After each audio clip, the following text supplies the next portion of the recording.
There's an absolutely fascinating topic which one could probably describe as the conspiracy theory of history, or the secret history.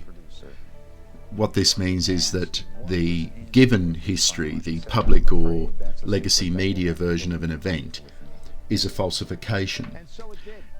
Falsification is a type of fraud where a real event or document is falsified, is made unreal or unreliable through the use of false explanation or sometimes by actual alteration. So, for example, in the case of the JFK assassination, that's obviously been falsified. It's been falsified to cover up the involvement of Lyndon Baines Johnson, of the Israelis, of the mafia, of the Cubans, and of course, CIA. But there are layers to these things, as David Ferry tried to tell District Attorney Garrison. So what does that mean? It means that whatever one finds in a fictional story has been put there for you to find. You don't accidentally find things in a work of fiction. The layers are all there. One would normally call them Easter eggs now, wouldn't one? In other words, oh, I just watched Deadpool and Wolverine, and oh, did you know that, such and such and so-and-so, and that's a reference back to this, or that's Wesley Snipes who played Blade, and that's the guy, and it's so meta. None of that is accidental. It was all deliberately put into that. Now, exactly the same thing applies to record keeping. In other words, if you go to the National Archives in Washington, or the equivalent anywhere else in the civilized English-speaking world, what you're finding is stuff that's been put there very, very occasionally, once or twice a decade. Something has been genuinely wrongly released or filed. But the intensity and effort that intelligence agency personnel go to create what amount to film props, fictional items that are physical but which contain lies, is really quite extraordinary. For example, the passports that intelligence agents use are quote-unquote real passports, but the biographical details on them are inaccurate, are lies. That's falsification. In the case of JFK, the layers start off on the surface with, well, Lee Harvey Oswald didn't act alone. And one ends up with, well, Lee Harvey Oswald didn't shoot anybody that day, which is what he said, and what voice stress analysis indicates he was telling the truth in relation to. So, takes you down the rabbit hole, takes you through the mirror, etc., etc. But in the process, it's very confusing and frustrating.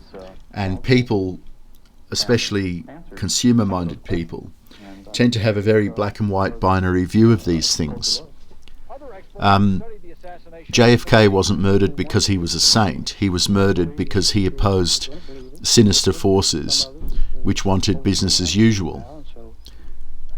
He wasn't a very nice person in many ways, but he didn't deserve to be murdered in public either, did he?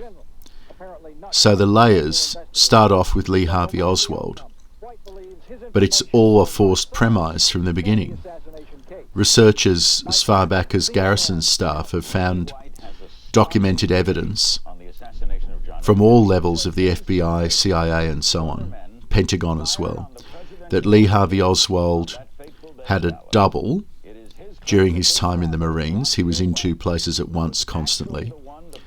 And also that as a child, he was part of a doubling program where two very similar looking children, one of them an Eastern European refugee and one of them a native-born American, were trained to double for each other, to take each other's place.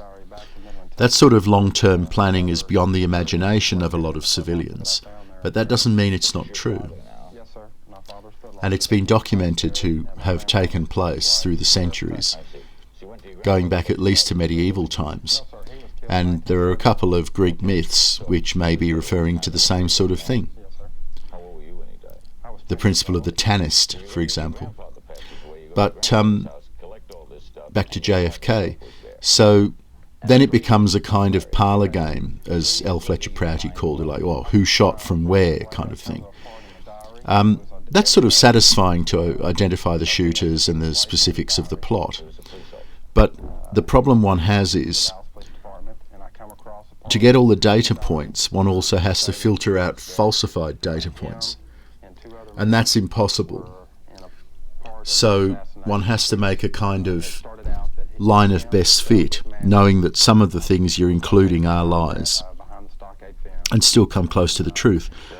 Where I think L. Fletcher Prouty really nailed it was when he said, look, forget who shot from where.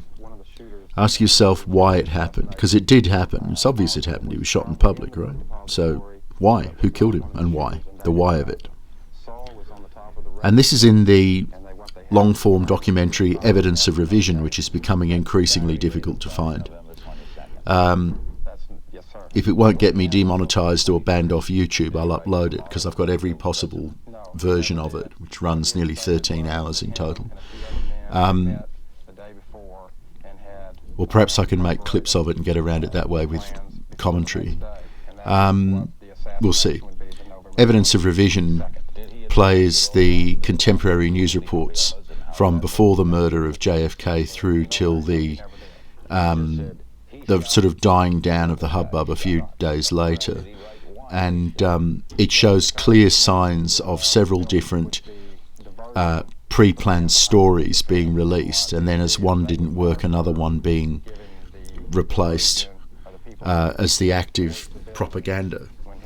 And it's extremely sinister. So if you can find Evidence of Revision, do watch it.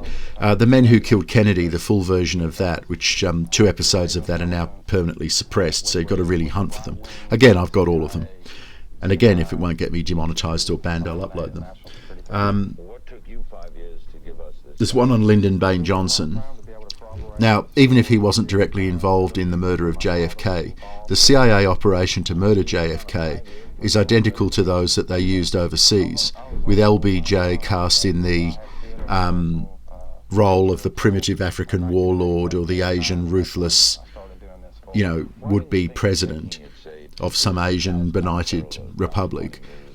So LBJ went along even if he wasn't directly involved. Now, there's evidence he was involved and there's evidence that he wasn't, so both of those streams of evidence can't be correct. I think it's worth remembering, though, that any evidence which is being used to say that he wasn't involved, was not involved, always includes telephone recordings and transcripts kept by J. Edgar Hoover. And the claim is always made that, Johnson didn't know that Hoover was recording him. Well, that's nonsense. Johnson was well aware that Hoover recorded everybody, and in one of the recordings he's even saying, "You're not recording us now, are you?" So you've got to remember that these sneaky, evil-minded men are not necessarily intelligent, educated or sophisticated, but they've all got rat cunning, even if they're not any of those other things. And so they can play to the gallery or play for a secret recording. One of the common arguments against JFK being murdered by a plot rather than a lone gunman is that why didn't his brother Robert Kennedy, Bobby Kennedy, who was Attorney General, immediately act to expose the conspiracy? Well, the reason is that the Kennedy brothers, JFK and Robert Kennedy, in the White House were running their own parallel intelligence system. And part of that was using Cubans. So initially, Bobby was racked with guilt because he believed that his and his brother's own Cuban teams were the ones who'd killed JFK. So there are actual sensible reasons why Bobby Kennedy didn't act to immediately expose the conspiracy. Another one, of course, is direct threats to the Kennedy family, which were undoubtedly made. One only has to look at Trump's various changes in behaviour to understand how that works. Trump is very much a JFK Democrat.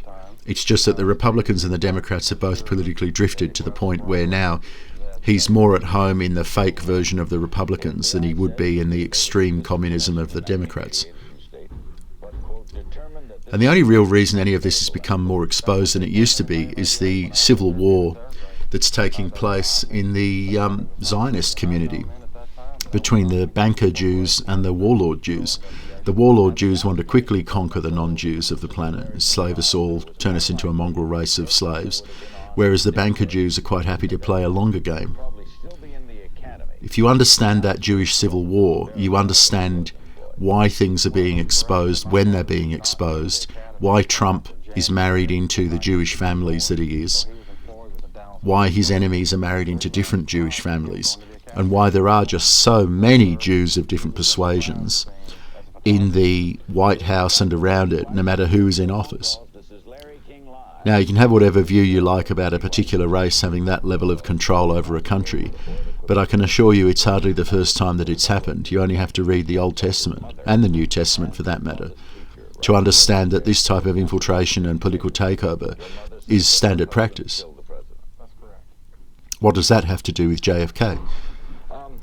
Well, perhaps you should do some more reading and digging and find out. Well, it was because of my mother that I'm standing up and telling the people today. It's because that without her pushing me on and wanting the story to be told is the reason why I'm trying to tell it.